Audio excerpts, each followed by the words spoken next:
gonna send you up against the best. Yes, sir. You two characters are going to Top Gun. I feel the need for speed.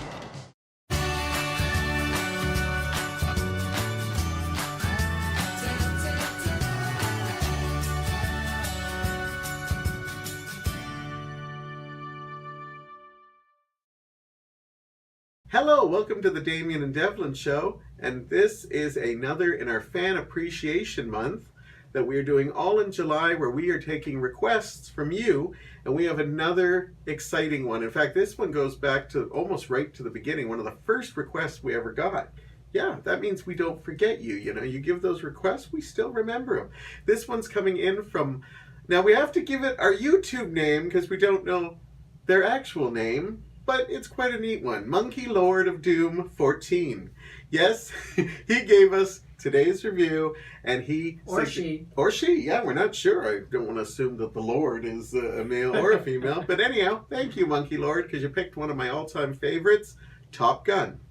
The 1986 action film directed by Tony Scott, starring Tom Cruise, Kelly McGillis, Anthony Edwards, Val Kilmer, and Tom Skerritt, to name but a few.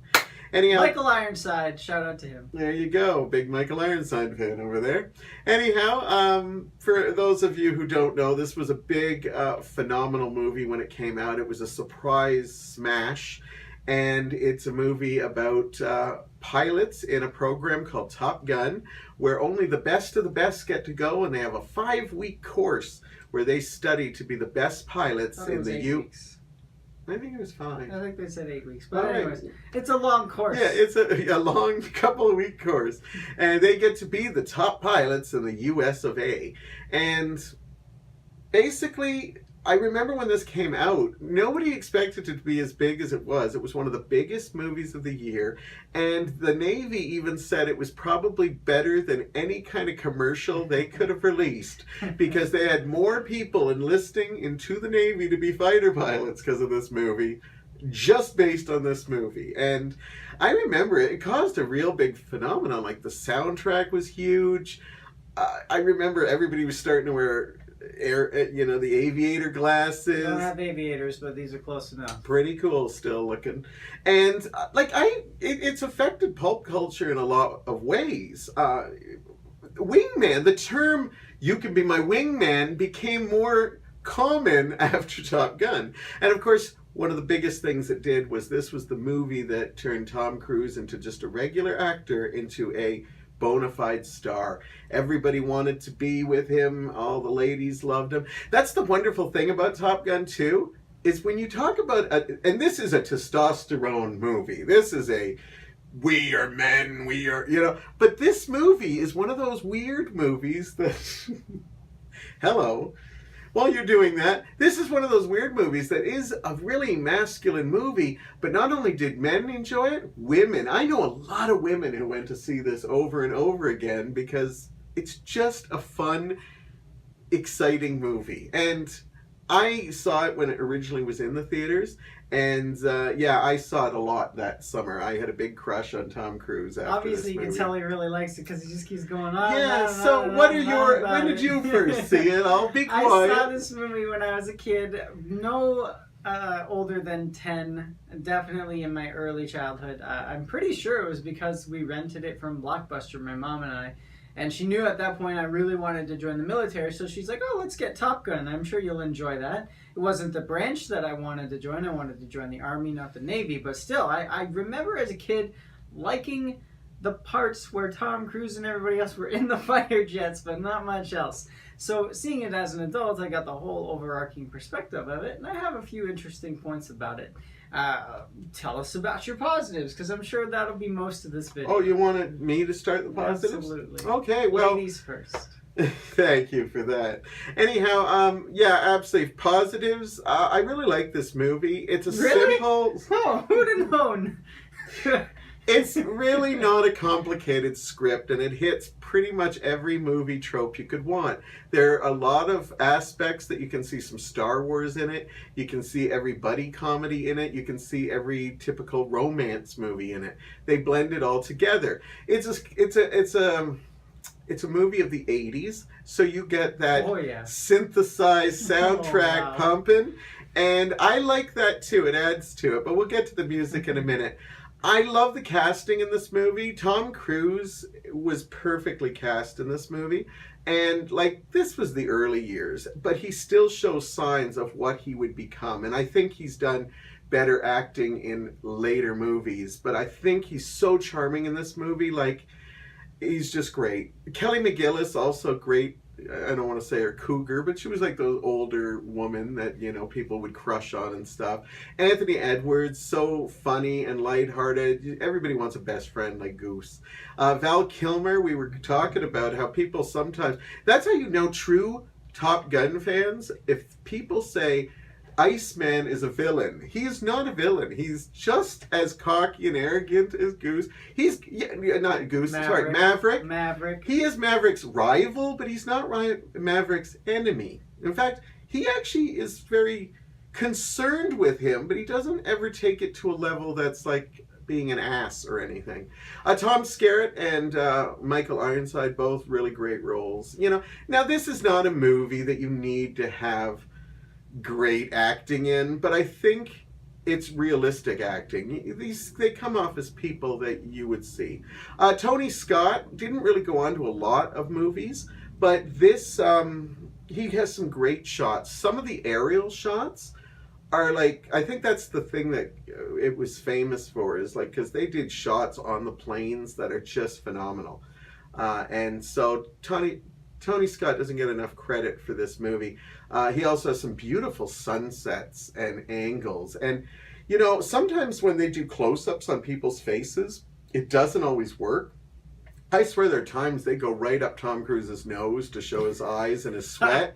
For some reason, it doesn't seem intruding, but you know the scenes I'm talking. He does it several times, but it works. But sometimes when they go too close, you're just like, back up, back up, back up. But in this one, it works. It frames everything. I do like the soundtrack, but I know I'm a child of the 80s, so I love that synthpop sound.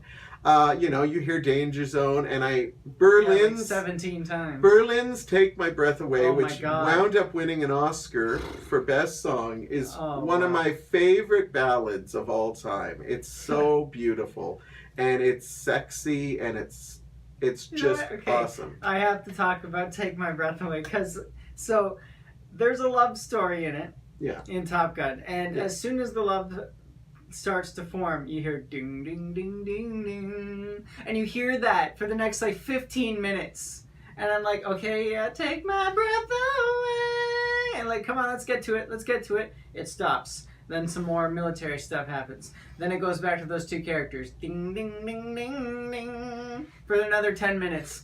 Okay, come on, let's go. Let's hear the lyrics. Let's go. Let's get to this. More military stuff. Then we finally get back to those characters. After 15 minutes of ding, ding, ding, ding, ding, we finally get Take My Breath Away. And it felt like I literally climaxed with Tom Cruise. Like, holy crap. Way to drag the song out. Sorry, there's one of my negatives. Couldn't stand. I love the David, song. I have a question I for love you. the song, but I just don't drag it out for 15 minutes playing the same two chords. Damian, do you watch movies?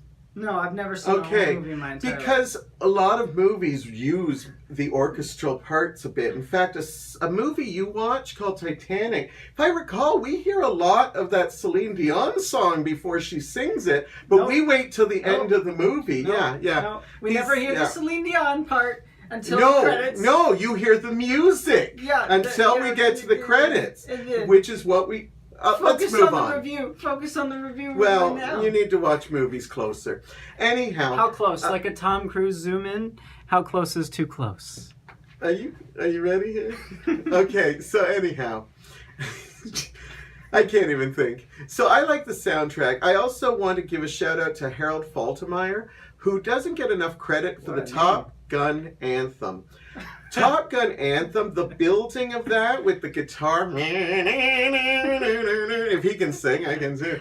Anyhow, this is probably going to be one of our worst reviews because of all those singing. But anyhow, the Top Gun anthem builds so beautifully, and it's one of my all-time favorite themes because it's just fits in this movie. Another thing I'm going to give a positive to, I watched this in 86, and when I watched it a couple of years ago and today, one thing I love about it is although this has an 80s feel because of the soundtrack, the clothes are not there.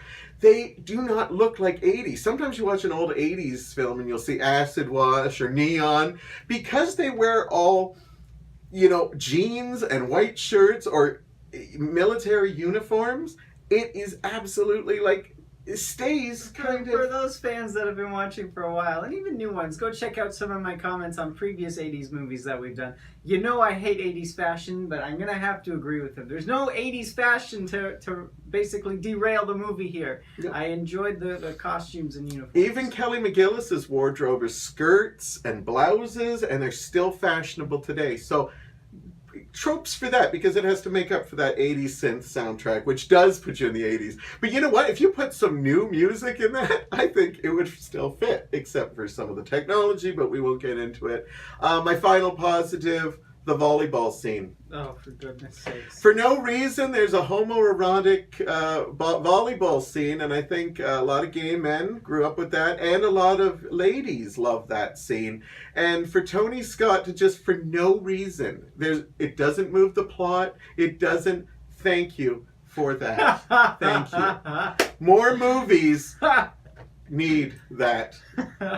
Anyhow, positives, if you have any. No, I do have positives. I love the cast. Michael Ironside, I had to call him out because I love Michael Ironside. Tom Cruise, I totally agree, perfectly casted in this role. And I was also saying, there's nothing better than young Val Kilmer. He was awesome in his prime, like he did Top Gun, he was in Batman. He is just so cool. And he fits his character's name perfectly, Iceman. Like, literally, the guy pulls up this cool as anything kind of demeanor, and he's always calm and steady under pressure. I love his character. I think actually Iceman's my favorite character in the whole movie next to Maverick. I really liked Maverick. So the actors aside, the performances aside, the performances, they don't have to be anything spectacular in a movie like this, as Devlin stated, but the characters, they're pretty enticing. Goose, just like Devlin said, everybody wants a friend like Goose. He's the perfect wingman for you. He's there till the end, and he cares about you up until the very end. And, when something traumatic happens throughout the movie, they actually, for an 80s military movie, they actually kind of touch on PTSD. Yeah. And I feel that Tom Cruise really nails it. And it's not just his character as well. There's a character early on in the movie as well that suffers from it. And I felt both actors did an awesome job touching on PTSD and how it can actually affect a person in a high-stress situation. So fantastic job there. Totally in agreement with the plane shots. When they're taking off from the aircraft carrier, when they're flying through the air, there are a few awesome shots in there. Just one of my favorite, actually, is when the F-14s are coming in for a landing and you see the cloud of dust or wind behind the plane just go crazy and whatnot. I love that image and just sticks in my mind. The sunsets as well, so cool, so brilliant, so beautiful. I love the cinematography in this movie. It is awesome. Now, don't get me wrong. I do like parts of the soundtrack. Highway to the Danger Zone, how do you not like that song? That is a cool song. And you know what? I even do like Take My Breath Away, if that's even what it's called. I don't know what it's called. Berlin, yes. I've heard it a few times, I just don't know what it's called.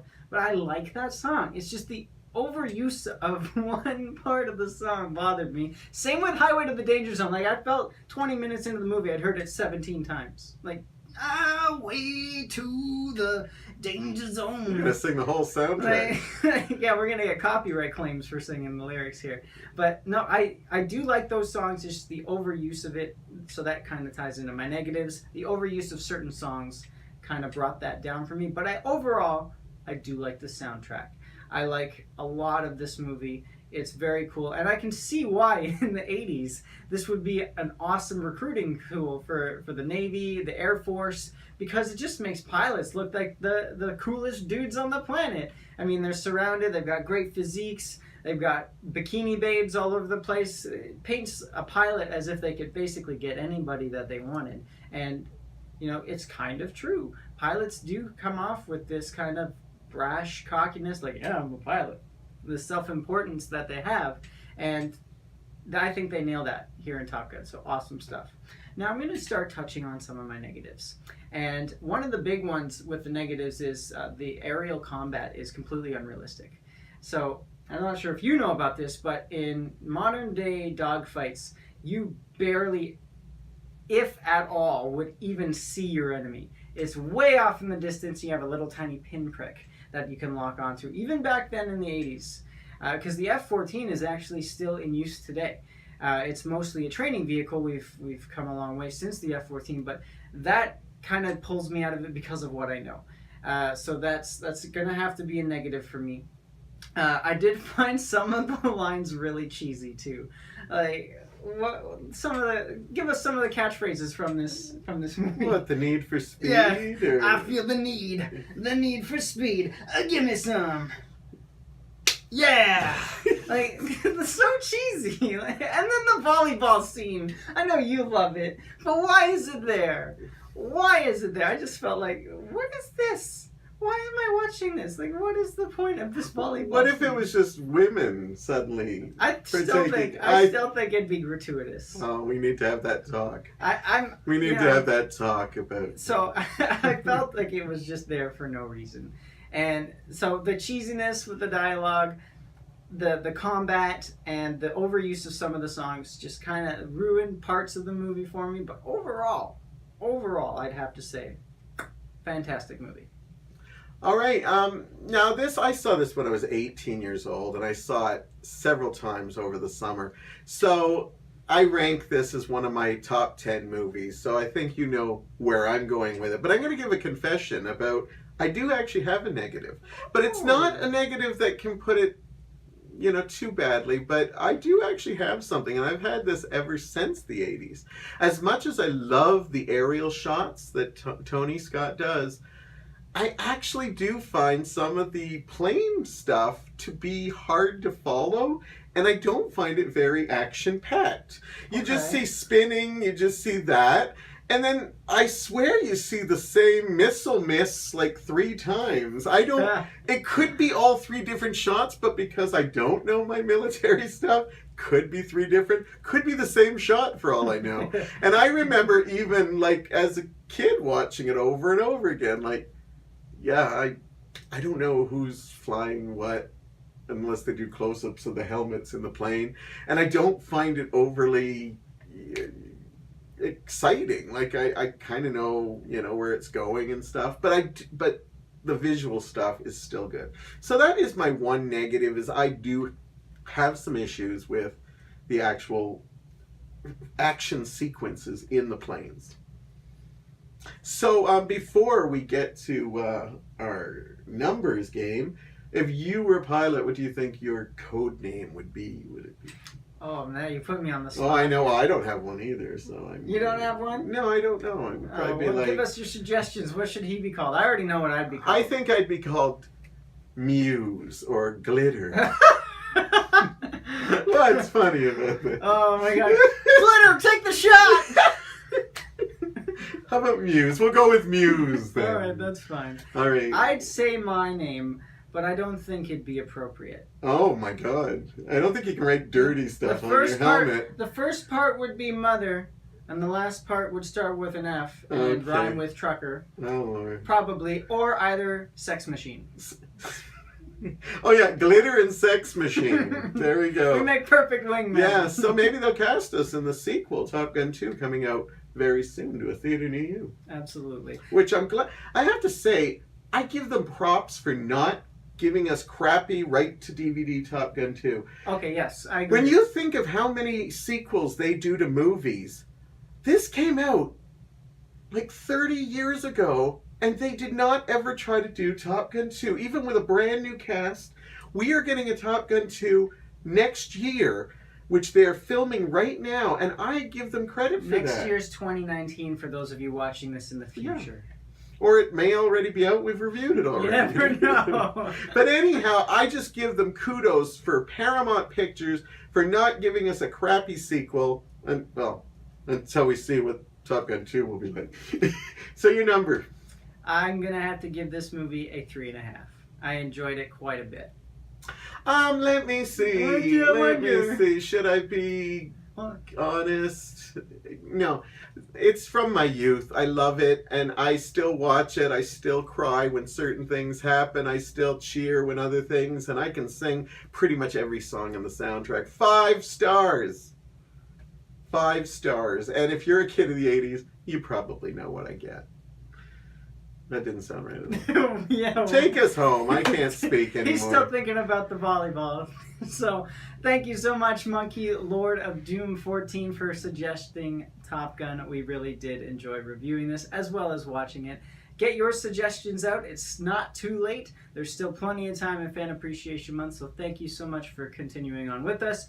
Thank you so much for continuing on with us even past Fan Appreciation Month. So thank you, thank you, thank you. We can't thank you enough. Stay tuned as well, because we've got the Q&A coming up real soon. And why don't you go outside, join the Navy, or you could even do something even more productive than that. Take your shirt off, oil yourself up, and play some volleyball. See you soon. Figured it out yet? What's that? Who's the best pilot? No, I think I can figure that one out on my own.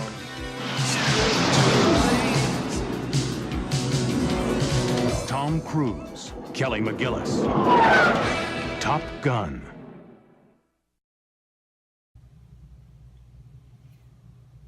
You're damn right I'm dangerous.